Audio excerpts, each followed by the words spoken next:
Star Wars Rogue One sort à peine en salle et déchaîne déjà les passions. Alors, bouse infâme ou chef-d'œuvre absolu? Ven et Lucas vous répondent maintenant. Voilà, donc pour le putaclic c'est fait, maintenant je te laisse dire ce que t'as pensé du film. Tout à fait, eh bien écoute, on va diviser notre critique, enfin notre analyse en 3 points, le avant, le pendant et le après. On va s'intéresser du coup à ce qui s'est passé avant la sortie Star Wars Rogue One, à savoir que c'est le premier spin-off sur l'univers Star Wars fait par Disney, que la pré-production nous avait pas des masses rassurés quand même. Parce que il rappelait un petit Suicide Squad de l'été dernier. Les reshoots, voilà, les reshoots avaient inquiété. Et surtout, en fait, la personne qu'ils avaient appelée pour les reshoots, c'est... Ils avaient appelé Tony Gilroy pour les reshoots, donc ils n'avaient pas pris un yes man en fait pour les reshoots, ils avaient pris vraiment un réalisateur qui était un peu réputé, qui avait fait Bourne Legacy, qui était pas bon. Ouais, les gens avaient peur, je crois, beaucoup qu'en tout cas, ça illumine un peu le film, que par rapport à quelque chose de très sombre, Tony Gilroy apporte voilà, de la bonne humeur, des choses plus légères, un peu à la manière d'un Suicide Squad. Quoi. Tout à fait, ça a été ça qui faisait critique faite lorsque Star Wars a été racheté par Disney, le côté ah ouais bah super, vous allez nous enlever tout le côté triste de Disney, tout le côté un peu glauque, et je pense que on peut dire après avoir vu le film que c'est pas le cas. C'est pas le cas, on est vraiment sur un film justement qui parle des rebelles, et ça, pour le coup, ça fait plaisir, on en parlera dans le pendant. Et puis un film guerrier qui se permet des plans vraiment glauques. On va spoiler sur cette critique pour pouvoir être complet. Bah, tout le monde meurt, il y a Dark Vador qui supprime des rebelles, mais en mode vraiment badass et vraiment pas sympa. Sur cette apparition-là, effectivement, on a vraiment... Ouais, on a quoi? On a 30-45 secondes de sabre laser sur tout le film. Ouais, et mais c'est vraiment des secondes... Donc c'est quelque chose de rassurant. Déjà sur le côté, ces reshoots ont pas... ils ont pas enlevé l'essence du film, à savoir le côté un peu glauque, le côté guerrier, le côté militaire.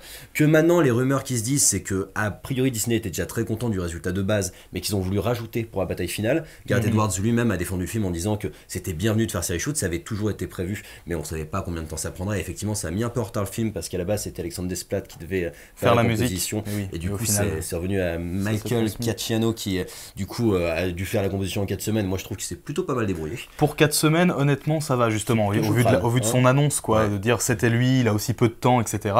On a des thèmes de Star Wars, mais très revisités, pas trop imprimés comme ça sur le film, donc ça fait plaisir. Une petite crainte qu'on pouvait avoir aussi, ça c'est avec le matériau de base, c'est surtout, comment dire, le sujet.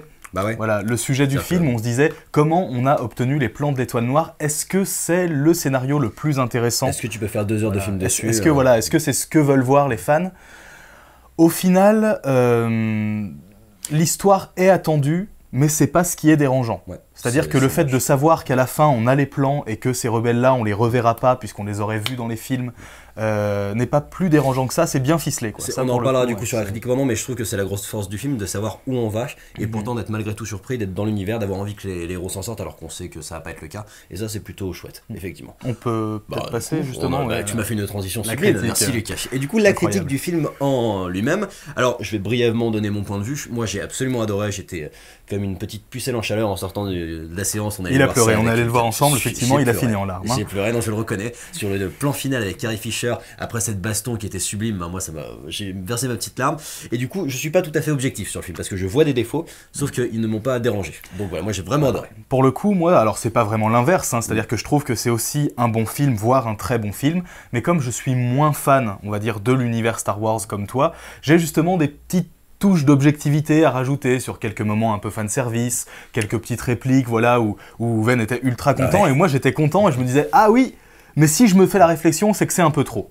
C'est vrai, c'est vrai que voilà, moi le fanservice ça marchait, mais je voudrais commencer sur un point parce que même avec mon objectivité, je me suis dit que là c'était un peu too much. C'est qu'il y a un plan qui est assez classe dans la bataille spatiale où du coup il y a un vaisseau qui rentre sur un destroyer impérial qui déclenche son hyperespace pour pousser le destroyer sur notre destroyer, ce qui est absolument impossible parce que le vaisseau en fait c'est un petit canot de sauvetage et le destroyer c'est le Titanic, donc je pense que si la physique est merveilleusement en même temps, c'est Star Wars aussi. Ouais, voilà, on peut la physique de Star Wars. Mais c'est sur ce moment-là où je me suis dit, le film a vraiment marché parce que je sais que c'est pas possible, je sais que c'est naze, je trouvais cette scène géniale. Voilà. Oui, ça, effectivement, bonne remarque sur, je trouve, je sais que, mais c'est pas grave. Parce que ça marche. C'est-à-dire que pendant tout le film, moi je me disais, je sais qu'il va se passer ça dans 1 ou 2 minutes, mais j'avais plutôt envie que ça arrive qu'envie de décrocher.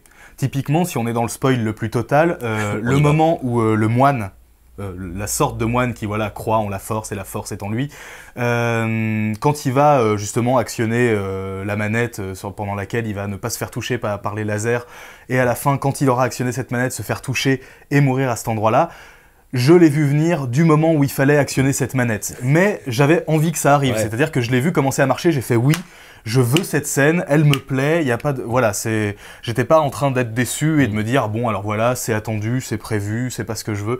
Non, là, pour le coup, c'est justement une force du film, d'arriver à faire avec un sujet attendu et un but attendu, qui est, on va récupérer l'étoile noire, ils vont tous mourir, etc., faire en sorte que le film soit attrayant. Ouais. On n'est pas sur ce que certains avaient pu reprocher à la prélogie, de dire, comme on sait que c'est Dark Vador, on n'a pas tant de... Je ne reprocherai pas la prélogie que j'aimais, mais moi c'est non vrai plus, que mais voilà, je trouve que c'est encore mieux fait que dans la prélogie. Ouais. C'est très finaux sur pas mal de points. Et ça me permet d'embrayer, je trouve, sur un concept de cinéma qui est prouvé par Rogue One, c'est le concept de dire qu'à partir du moment où tu construis bien ta diégèse, à partir du moment où tu construis bien ton univers filmique, et que le spectateur s'y perd, en fait, tu vois plus les défauts et tu vois plus ces soucis-là scénaristiques que tu connais, parce que tu sais où tu vas et tout ça. Et je trouve que c'est la force du film, c'est de nous faire rentrer dans cet univers. Et Star Wars, ça a toujours été ça, ça a été un univers. Avant d'être une histoire, il y a toujours eu des petits soucis en termes d'histoire. Oui, le réacteur ne peut pas faire ça, mais venez avec moi dans l'histoire. C'est exactement ça. Et George Lucas, c'est pas le meilleur réalisateur, mais c'est probablement l'un des plus grands constructeurs d'univers au monde.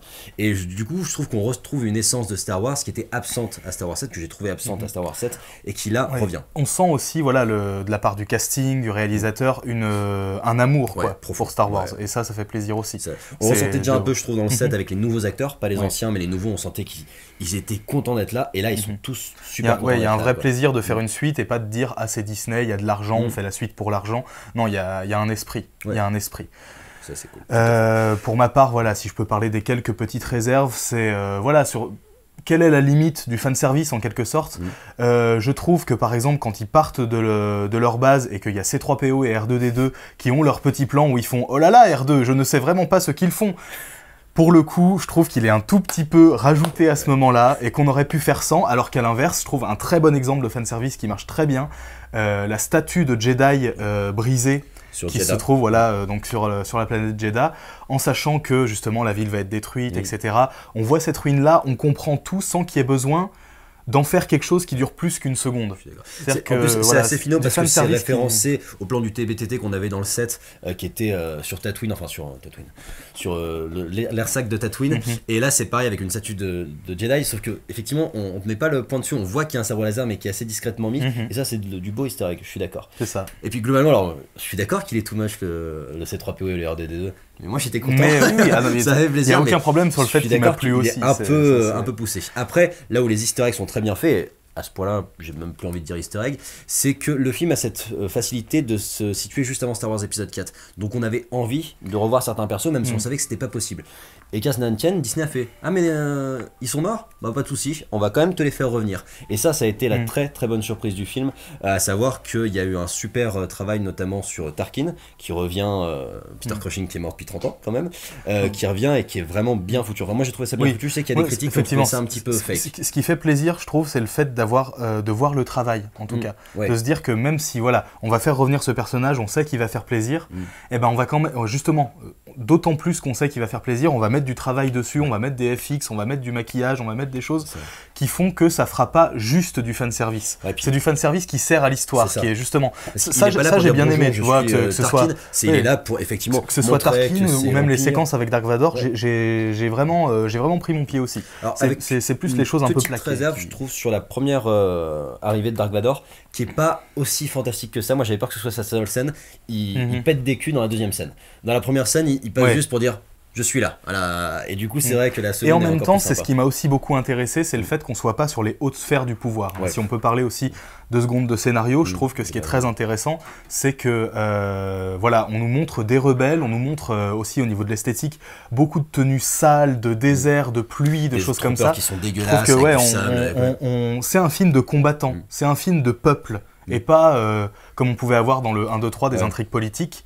Là, c'est vraiment pas ce qu'on essaye d'aborder, c'est en dessous. Et pour continuer sur ton propos, par rapport au 4, 5, 6 aussi, on a un côté qui est super intéressant par rapport à ce conflit, c'est d'avoir quelque chose de moins manichéen, notamment sur les rebelles, où effectivement on voit que les rebelles ils sont aussi dirigés par des intérêts politiques, ils butent. Il y a toute cette question du soldat qui à un moment lui dit non, tu vas pas aller chercher les plans de l'étoile noire parce que nous ça nous fout la merde dans la politique. Et lui il se dit si je vais pas en fait tout ce que je fais depuis 20 ans ça sert à rien. Donc il y a pas mal de questions comme ça qui sont assez finement abordées. le film est très fin sur pas mal de points, je trouve, sur ses easter eggs, là-dessus. Il arrive quand même à proposer un propos vachement plus nuancé que la trilogie originale qui date aussi d'il y a 30 ans, donc c'est normal qu'elle était près de 40 ans même. Ouais, je pense qu'on peut dire que voilà, en gros, on a beaucoup aimé tous les deux, en ce qui concerne le film lui-même.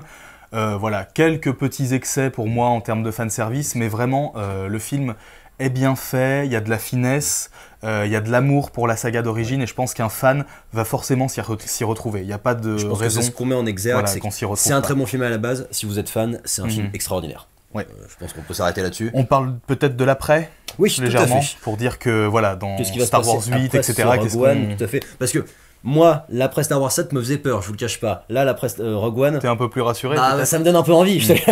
Voir ce qui va se passer. Moi, en tout cas, ça me donne du courage pour Han Solo.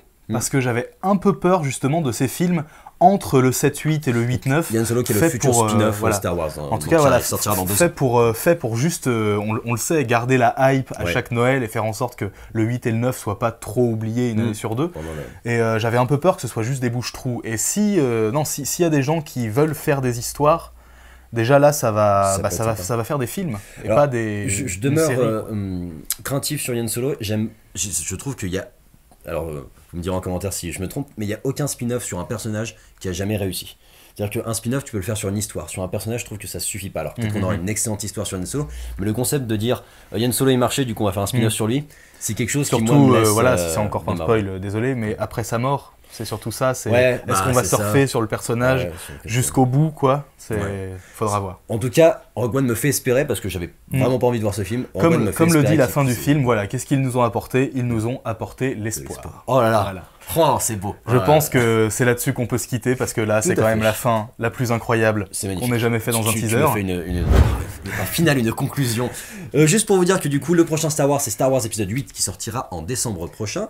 Et puis pour vous inviter à nous dire ce que vous en avez pensé dans les commentaires aussi. Là, on s'est permis de spoiler. Je vous rappelle qu'il y a une critique 180 secondes sans spoil avec spoil, qu'il va y avoir un commentaire, un Vocom sur le web, Vocom sur le web spécial Star Wars, évidemment. Et il y a plutôt du bon niveau, j'ai l'impression.